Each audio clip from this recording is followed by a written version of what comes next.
Hello folks, నేను వచ్చేసా మరిన్ని సినిమా ముచ్చట్లు తెచ్చేసాను అనమాట. సో యా, జాన్ 2026 చాలా మందికి చాలా చాలా స్పెషల్, ఎస్పెషలీ మూవీస్ని లవ్ చేసే పీపుల్కి. ఎందుకంటే ఈ సంక్రాంతికి ఒకటి కాదు రెండు కాదు చాలా చాలా మూవీస్ లైనప్లో ఉన్నాయి. మనం ఒకదాని గురించి ఇన్ డీటెయిల్ మాట్లాడుకుందాం. At first we have Raja Saab. I know ఈ మూవీ, ఈ టైటిల్ క్రియేట్ చేసిన క్రేజ్ అంతా ఇంత కాదు, బికాస్ వీ హ్యావ్ ప్రభాస్ అన్న ఇన్ ద ఫిలిం. నార్మల్గా ప్రభాస్ గారు ఇప్పుడు దాకా చేసిన సినిమాలో ఒక ఎత్తు అయితే ఇది ఇంకో ఎత్తు అని చెప్పొచ్చు. ఎందుకంటే ఇది ఒక హారర్ కామెడీ. మనం అసలు ఎక్స్పెక్ట్ చేస్తామా ప్రభాస్ అని లాంటి ఒక జాన్రాలో వర్క్ చేస్తారని? బట్ యా, చేస్తున్నారు. అండ్ ఈ మూవీలో ఆల్రెడీ నో దాట్ ముగ్గురు హీరోయిన్స్ ఉన్నారు. అండ్ మారుతి గారి మూవీకి డైరెక్టర్ అని.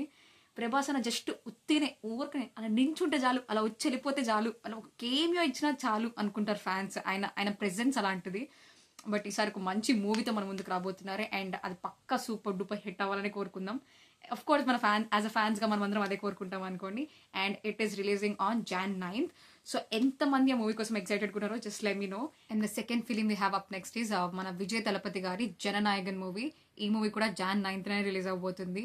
చాలా మంది ఫ్యాన్స్కి ఒక చిన్న బ్యాడ్ న్యూస్ ఏంటంటే ఇది తలపతి గారి లాస్ట్ ఫిలిం అనమాట. ఎందుకంటే ఆయన పాలిటిక్స్లో ఎంటర్ అయ్యారు కాబట్టి ఇదే లాస్ట్ ఫిలిం అంటున్నారు. అండ్ ఆల్సో ఈ ఫిలింలో కూడా ఎక్కువ శాతం పాలిటిక్స్ ఉండబోతుందంట. మనం చూసినట్టయితే ఆయన ప్రీవియస్ ఫిలిమ్స్లో తుపాకీ కానీ మనం చూసినట్టయితే ఆయన ప్రీవియస్ ఫిలిమ్స్ మన తుపాకీ మనకి ఎంత దగ్గరగా మన తెలుగు ఆడియన్స్ని కనెక్ట్ చేస్తుందో ఆయన వైపు. సో ఇది ఆయన లాస్ట్ ఫిల్మ్ అవ్వడం వల్ల కొంచెం ఆడియన్స్ డిసప్పాయింటెడ్గా ఉన్నారు. బట్ మీలో ఎంతమంది మూవీ కోసం ఎక్సైటెడ్ ఉన్నారో just like me know. Okay, film we have in the list is మన బాస్ సినిమా, మన శంకర్ వరప్రసాద్ గారు.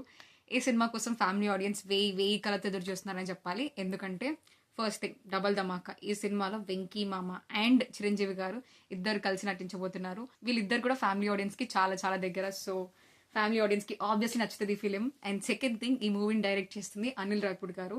సో మనం ఆయన ప్రీవియస్ హిస్టరీ చూసుకుంటే ఇప్పుడు దాకా ఆయన సంక్రాంతికి రిలీజ్ చేసిన ప్రతి సినిమా ఒక hit. So obviously family audience ఖచ్చితంగా ఇది హిట్ అనే ఫిక్స్ అయి ఉంటారు. అండ్ మన బాస్ సినిమాస్ ఆబ్వియస్లీ వస్తారు. అండ్ ఎంతమంది మీలో దీనికోసం ఈగర్గా వెయిట్ చేస్తున్నారో చెప్పండి. అండ్ ఈ మూవీ కూడా Jan 12th రిలీజ్ అవుతుంది. And the fifth film we have in the list is మన శివకార్తికేయన్ గారిది అనమాట, పరాశక్తి. ఈ ఫిలిం కోసం ఎంతమంది ఎదురు చూస్తుందో తెలియదు, కానీ నేను మాత్రం చాలా బాగా ఎదురు చూస్తున్నాను. ఎందుకంటే ఆయనకు రెమో మూవీ నుంచి కనెక్ట్ అయ్యాను నేను. అప్పటి నుంచి ఇప్పుడు దాకా ఆయన ఫిల్మ్స్ ఏం రిలీజ్ అయినా చూసేదాన్ని. అండ్ డాన్ కానీ లేకపోతే డాక్టర్ కానీ చాలా మంది తెలుగు ఆడియన్స్ని సంపాదించిన మూవీస్ అనమాట ఇవి. సో ఈయన మూవీ సంక్రాంతికే కాదు దేనికి రిలీజ్ అయినా ఇప్పుడు ఆడియన్స్ వెళ్తున్నారు థియేటర్కి. అంత మంచి ఫ్యాన్ బేస్ సంపాదించుకున్నారు ఆయన TFIలో. సో బట్ రీసెంట్ టైమ్స్లో ఆయన కొన్ని మూవీస్ ఫ్లాప్ అవ్వడం జరిగింది.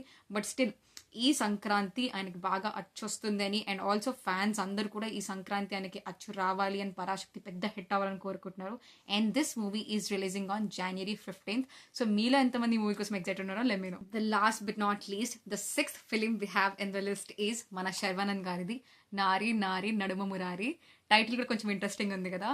నాకు బాగా గుర్తున్నంత వరకు సంక్రాంతికి ఆయన శతమానంభూతి రిలీజ్ అయింది. టాప్ హీరోస్ అందరినీ దాటుకొని బిగ్గెస్ట్ హిట్ ఇచ్చాడు అప్పట్లో మన శర్వానంద్ గారు. అండ్ కట్ చేస్తే దెబ్బకి మన ఫ్యామిలీ ఆడియన్స్ అందరికీ కనెక్ట్ అయిపోయాడు శతమానంభూతితో. సో మళ్ళీ అదే రిపీట్ అవుతుందని నెటిజన్స్ అందరూ ఎక్స్పెక్ట్ చేస్తున్నారు. లెట్స్ సీ మూవీ ఎలా వస్తుందని. అండ్ మీలో ఎంతమంది మూవీ కోసం వెయిట్ చేస్తున్నారో లెట్ మీ నో. సో ఇది మన ఓవరాల్ గాసిప్ అనమాట. వీటన్నిటి మూవీస్లో మీరు ఏ మూవీ కోసం మోస్ట్ ఎక్సైటెడ్ ఉన్నారో కమెంట్ సెక్షన్లో కమెంట్ చేయండి.